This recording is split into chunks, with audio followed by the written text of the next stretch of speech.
Hello' friends, মই মোৰ ভিডিঅ'টোলৈ আপোনালোকক স্বাগতম জনাইছোঁ। আজি মই ৰাতিপুৱা ব্ৰেকফাষ্টে পায়স, বুট দাইল, বুট দি এনেকৈ বনাইছিলোঁ আৰু পুৰি বনাইছিলোঁ। তাৰ দুপৰীয়া সাজৰ কাৰণে দাইল বনালোঁ, আকৌ বন্ধাকবি ভাজি বনাইছোঁ, আকৌ মাছ আনিছিলে। এতিয়া মাছখিনি ধুই মেলি ধুনীয়াকৈ থৈ এতিয়া মাছ ফ্ৰাই কৰি আছোঁ।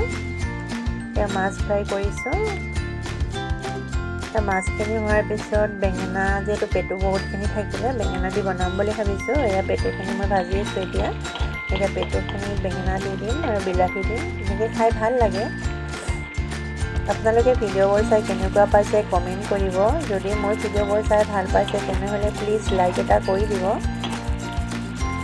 এতিয়া মই এইখিনি বিলাহী দি দিম, এনেকৈ খালে ভাল লাগে। জলকীয়া অকণমান দি দিব লাগে, বহুত টেষ্টি লাগে খাই পিনে। তাই মই বিলাহী আকৌ কাটিছোঁ। এই বিলাহীখিনি মই এতিয়া মাছৰ লগত দিম।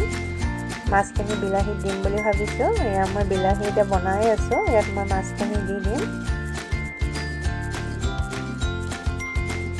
মাছখিনি দি দিলোঁ, বিলাহী মোৰ ৰেডি হৈ গ'ল। দুপৰীয়া সাজ আজি এনেকৈয়ে খালোঁ। ভিডিঅ'টো কেনেকুৱা লাগিলে জনাব। যদি আপোনালোকে ভিডিঅ'টো চাই ভাল পাইছে তেনেহ'লে প্লিজ মোৰ চেনেলটো ছাবস্ক্ৰাইব কৰি দিব। আকৌ এটা নতুন ভিডিঅ' লৈ আকৌ উপস্থিত হ'ম। আজিলৈ আহিছোঁ। ভিডিঅ'টো চোৱাৰ বাবে আপোনালোকক বহুত বহুত ধন্যবাদ। Thank U.